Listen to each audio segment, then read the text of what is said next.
এটা কি আনারকলি না? হ্যাঁ।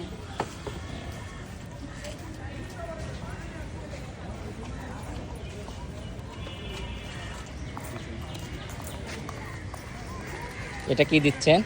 লবণ মরিচ। লবণ মরিচ বেশি ঝাল দেন না আমি। না। আর এটা কি দিচ্ছেন? এটা চিনি।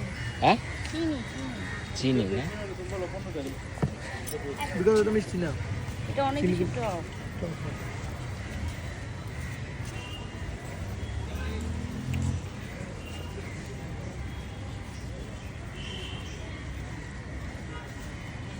নতুন একটা ফুডের সাথে পরিচয় হচ্ছে, কখনো এটা খাই না আমি। ওকে।